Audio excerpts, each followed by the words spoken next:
सगळ्यात पहिल्यांदा आपण फिजिक्सचं पूर्ण वेटेज पाहूया, जेणेकरून आपल्या हे लक्षात येईल की फिजिक्समधला कुठला चॅप्टर हा किती महत्त्वाचा आहे आणि मग आपण कुठले चॅप्टर्स करायचे हे बघणार आहोत.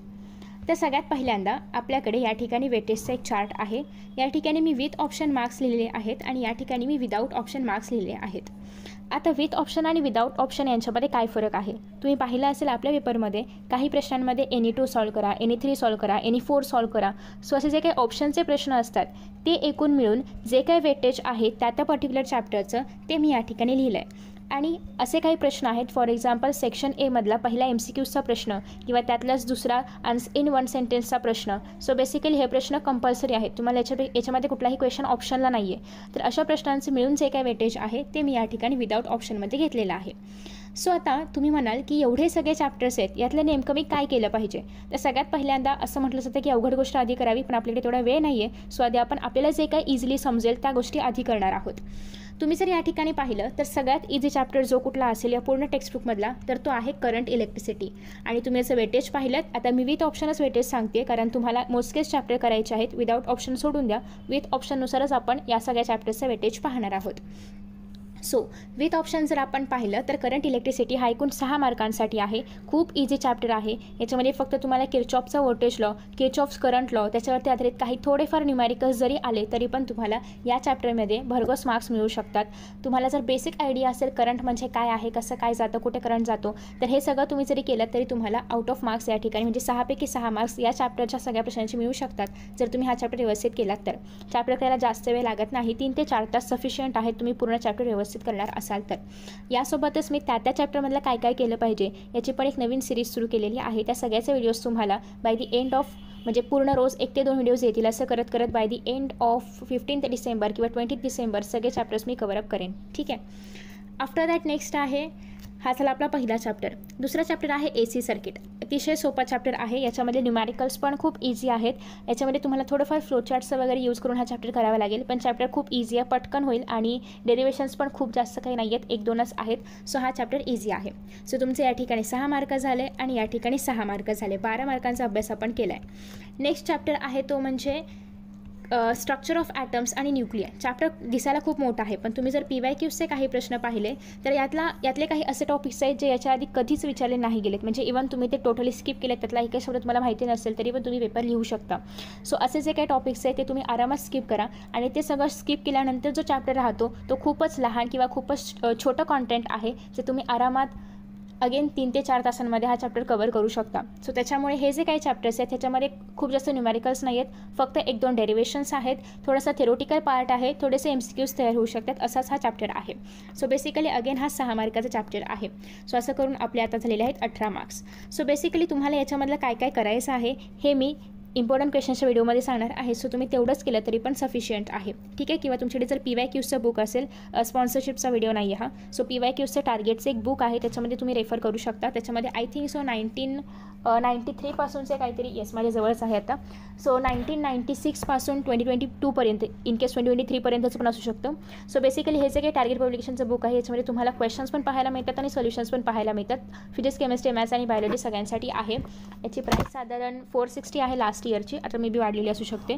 सो इफ यू वॉन्ट तुम्ही हे बुक रेफर करू शकता. याच्यामध्ये सगळे PYQs आहेत. ठीक आहे. आफ्टर दॅट नेक्स्ट आहे अजून एक चॅप्टर आहे तो म्हणजे मॅग्नेटिक मटेरियल्स. हा तर अतिशय सोपा चॅप्टर आहे. याच्यामध्ये फक्त पॅरामॅग्नेटिक, डायमॅग्नेटिक हे जे आपले प्रॉपर्टीज आहेत त्यांच्या तेच लिहायला येतात, त्याचंच डिफरन्स बिटवीन येतात, त्याचं शॉर्ट नोट लिहायला येतात, त्याच्यावरतीच क्वेश्चन्स येतात. सो बेसिकली त्याच्यावरतीच MCQs पण बनतात. सो बेसिकली एवढं केलं तरी पण हा चॅप्टर आरामात संपतो, लिटरली संपतो, कारण याच्यामध्ये बाकीच्या ज्या काही गोष्टी आहेत त्या अजिबातच विचारल्या जात नाहीत. तुम्हाला फक्त डायमॅग्नेटिक, पॅरामॅग्नेटिकच्या प्रॉपर्टीज लिहा, यांच्यामध्ये डिफरन्स बिटवीन लिहा, अजून यांच्यामध्ये सिमिलॅरिटीज काय असतील तर ते लिहा, यांचा जो ग्राफ आहे ते लिहा, किंवा हे टेम्परेचरनुसार कसं व्हेरी करतं ते लिहा. सो बेसिकली या सगळ्या गोष्टी याच्यामध्ये विचारल्या जातात.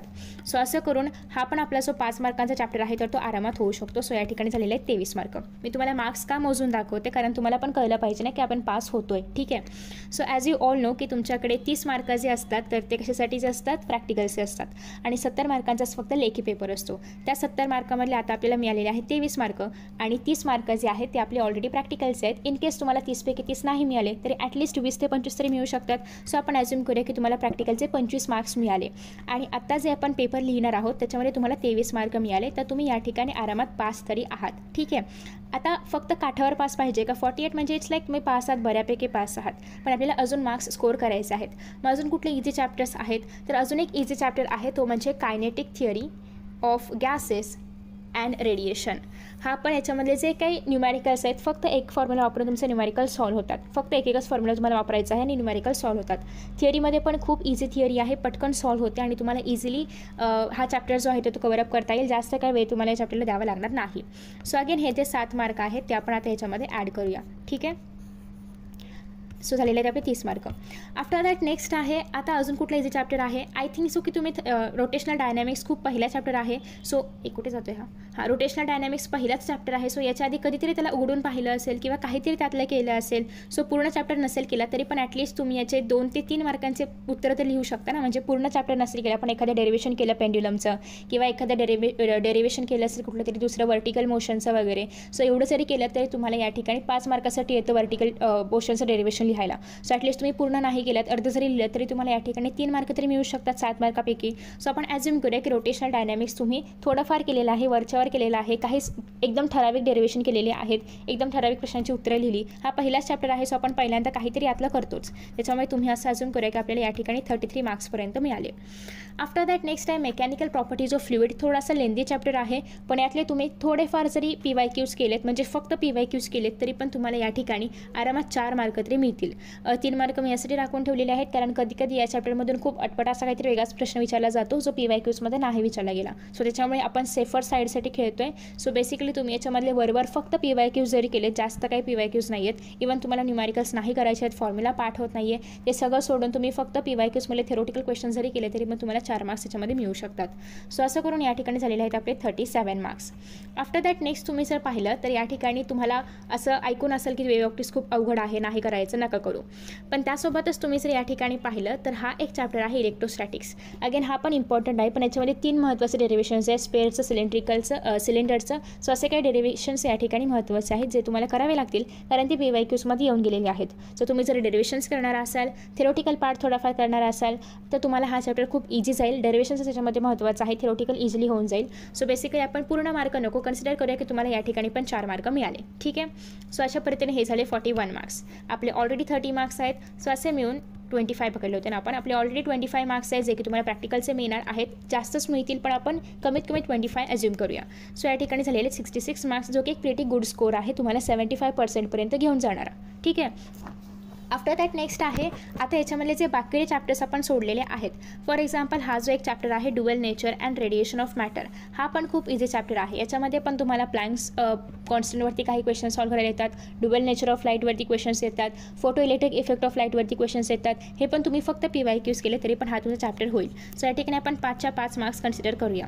तुम्ही जर पाहिलं तर मॉडर्नमधले म्हणजे इथून जो फिजिक्स चालू होतो dual nature, structure of atom आणि सेमीकंडक्टर्स, त्याला आपण म्हणतो मॉडर्न फिजिक्स. मॉडर्न फिजिक्समधले सगळ्यात चॅप्टर हे कम्प्लिटली आपण म्हणतो ना रट्टा मारायचे चॅप्टर असतात, तसे चॅप्टर्स आहेत कारण याच्यामध्ये न्यूमॅरिकल्स कमी येतात, थिअरी खूप जास्त येते. Same for semiconductor devices, but semiconductor devices हा थोडासा मोठा चॅप्टर आहे, याच्यामध्ये खूप जास्त थिअरी आहे. पण तुम्ही जर याच्यामध्ये शेवटचे टॉपिक्स काही केले, लॉजिक गेट्स वगैरे, तर हा खूप इझी जाईल आणि तुम्हाला इझिली खूप चांगल्या पद्धतीने स्कोर करता येऊ शकतं. सो त्याच्यामुळे आपण हा पण एक चॅप्टर ॲड करणार आहोत. सो 5 मार्क्स याचे आणि 5 मार्क्स याचे 10 मार्क्स. सो आरामात तुम्हाला या ठिकाणी 76 मार्क्स मिळत आहेत, जो की एक चांगला स्कोर आहे. ठीक आहे.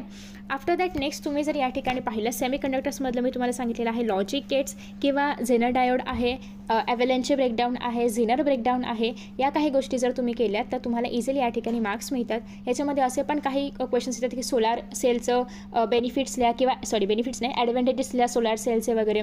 सो जे की तुम्ही मनाने पण लिहू शकता आणि फिजिक्समध्ये थोडंफार मनाने पण कॉन्सेप्च्युअली करेक्ट आन्सर्स एक्सेप्ट केले जातात जे बायोलॉजीमध्ये एक्सेप्ट नाही केले जात.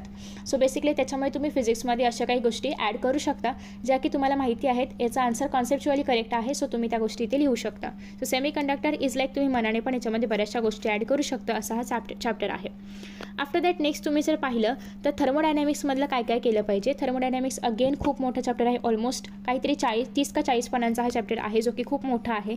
पण त्यामधल्या बऱ्याचशा अशा गोष्टी आहेत ज्याच्या आधी कधीच विचारल्या नाही गेल्या. तुम्हाला जर थर्मोडायनॅमिक्सचा फर्स्ट लॉ माहिती आहे, सेकंड लॉ माहिती आहे, थर्ड लॉ माहिती आहे, तर तुम्ही तेवढं जरी केलं तरी पण तुम्हाला ॲटलीस्ट 7 पैकी 4 मार्क तरी या चॅप्टरमधून नक्कीच मिळतात. कारण दरवेळी तेच फर्स्ट लॉ लिहा, सेकंड लॉ लिहा किंवा रेफ्रिजरेटरचं वर्किंग लिहा, हेच काही प्रश्न दरवेळी विचारले जातात.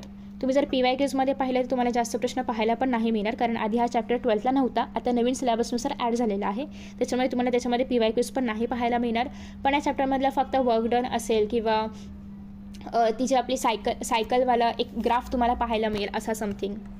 सो तो ग्राफ ड्रॉ करायला आणि त्याच्याबद्दल इन्फॉर्मेशन लिहायला असेच काही क्वेश्चन्स याच्यामध्ये विचारले जातात. सो बेसिकली तेवढं जरी तुम्ही केलं तरी पण इनफ आहे, तुम्हाला 4 मार्क या ठिकाणी आरामात मिळतील. त्याच्यानंतर नेक्स्ट आहे ऑसिलेशन, सुपरपोजिशन ऑफ वेव्स आणि वेव्ह ऑप्टिक्स. हे बऱ्याचदा अवघड वाटतं. ऑप्टिक्समध्ये येणारे जे चॅप्टर्स आहेत हे बऱ्याचदा अवघड वाटू शकतात. तर याच्यामधलं काय काय करायचं हे मी तुम्हाला इम्पॉर्टंट क्वेश्चनच्या व्हिडिओमध्ये सांगणार आहे, ते तुम्ही नक्की करा. तुम्हाला या ठिकाणी ऑलमोस्ट हे 4 नाही, आपल्याला हे मार्क्स पकडायचे आहेत ना, 13 आणि 5 18 मार्कांचं हे पूर्ण युनिट आहे, ज्याच्यामध्ये आपण ऑसिलेशन, वेव्स आणि वेव्ह ऑप्टिक्स कन्सिडर करतोय. या 18पैकी 12 मार्क्स कसे मिळवायचं हे तुम्हाला मी या ठिकाणी सांगू शकते. सो हे 12 झाले, हे 4 झाले, असे मिळून एकूण आपले 16 मार्क्स अजून ॲड झाले. ठीक आहे, 12 आणि 4 16 होतात, राईट.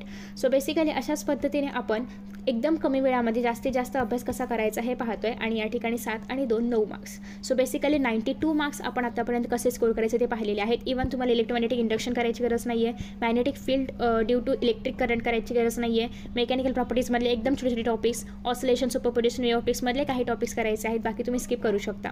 जसं मॅग्नेटिक फील्ड इझी आहे, तुम्हाला आला तर नक्कीच ट्राय करा. तुम्ही या ठिकाणी मग आरामात अजून जास्त स्कोर करू शकता. सो बेसिकली आता सुरुवात कशी करायची आहे, जसं मी तुम्हाला चॅप्टर्सचे नंबर सांगत गेले. सगळ्यात पहिल्यांदा आपण पाहिलं होतं इलेक्ट्रोस्टॅटिक्स, सगळ्यात पहिल्यांदा आपण पाहिलं होतं करंट एनर्जीपासून फिजिक्सला सुरुवात करा. करंट एनर्जी करा, त्याच्यानंतर मॅग्नेटिक मटेरियल्स करा, मग AC करा, जेणेकरून हा जो पूर्ण युनिट आहे तर तो कंप्लीट होईल. आणि मग इलेक्ट्रोस्टॅटिक्स करा. ठीक आहे, हे झाल्यानंतर हे सगळे न्यूमॅरिकल्स, थिअरी आणि थोडेफार डेरिव्हेशनवाले चॅप्टर्स आहेत. ते झालं की मग मॉडर्न फिजिक्स, जो की कम्प्लिटली थिअरी बेस्ड चॅप्टर आहे, हे करा. मॉडर्न फिजिक्समध्ये तिन्ही येतात. आणि मग तुम्ही हे जे मधले टॉपिक्स आहेत तर ते करू शकता, किंवा आधी वरचे काही टॉपिक्स करा आणि मग मधले टॉपिक्स करा. सो बेसिकली अशी तुम्ही सुरुवात करायला घ्या करंट इलेक्ट्रिसिटीपासून.